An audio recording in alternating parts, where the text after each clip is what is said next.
ಗೋಕೃಪಾವೃತ, Pseudomonas, trichoderma, ಪಿಸಿನೋ ಇದು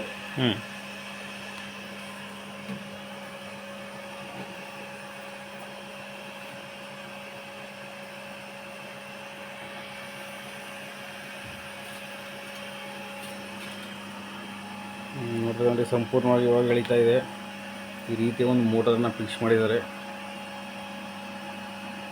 ಏನು ಜಮೀನಲ್ಲಿ ಡ್ರಿಪ್ ವ್ಯವಸ್ಥೆ ಇದೆ, ಅದರ ಮುಖಾಂತರ ಪ್ರತಿಯೊಂದು ಗಿಡಕ್ಕೆ ತಲುಪುತ್ತೆ.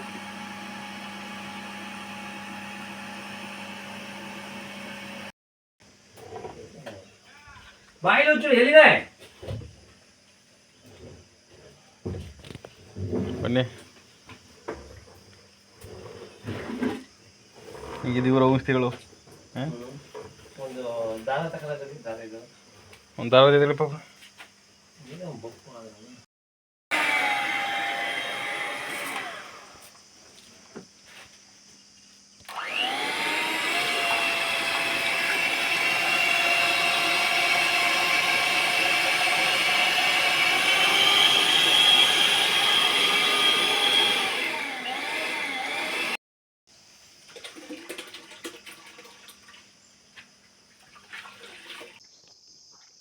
ಇವಾಗೆಲ್ಲ ಕಾಯಿ ಬರ್ತಾ ಇದೆ.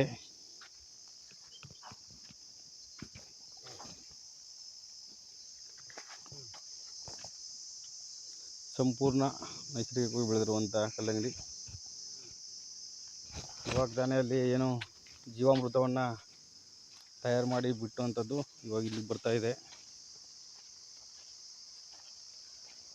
ಎಲ್ಲ ಡ್ರಿಪ್ ಮುಖಾಂತರ ಇಲ್ಲಿ ಬಂದು ತಲುಪುತ್ತೆ. ಒಂದು ಒಳ್ಳೆಯ ಸಿಸ್ಟಮಿಕ್ಕಾಗಿ ಮಾಡಿದ್ದಾರೆ. ಈ ವರ್ಷ ಉತ್ತಮ ಬೆಳೆ ಬೆಳಿಬೇಕಂತ ನಮ್ಮ ಹೊನ್ನೂರು ಪ್ರಕಾಶ್ ಅವರು ಪಣ ತೊಟ್ಟಿದ್ದಾರೆ.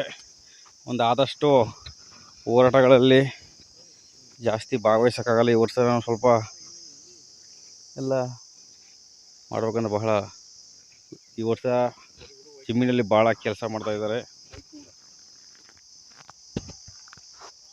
ನೋಡಿ ಇದೆ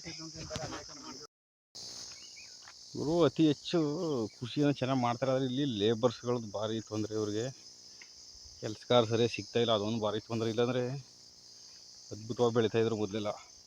ಇನ್ನು ಇಲ್ಲಿ ಏನಪ್ಪ ಅಂದರೆ ಲೇಬರ್ಸ್ ಪ್ರಾಬ್ಲಮ್ಮು. ಮತ್ತು ಡೈಲಿ ಒಂದೊಂದು ಹೋರಾಟಗಳು, ಸಕ್ರಿಯವಾಗಿ ಸುಮಾರು ಜನಗಳು ಸುಮ್ಮನೆ ಕರೆ ಮುಖಾಂತರ ಅಲ್ಲಿ ಇಲ್ಲಿ ಹೋಗಬೇಕು. ಹಾಗಾಗಿ ಜಮೀನುಗಳಲ್ಲಿ ತ್ವರಿತವಾಗಿ ಕೆಲಸ ಮಾಡೋಕ್ಕೆ ಇವ್ರಿಗೆ ಆಗ್ತಾಯಿಲ್ಲ. ಆದರೆ ಈ ವರ್ಷ ನಾವು ಒಂದು ಉತ್ತಮ ಬೆಳೆ ಬೆಳಿಬೇಕಂತ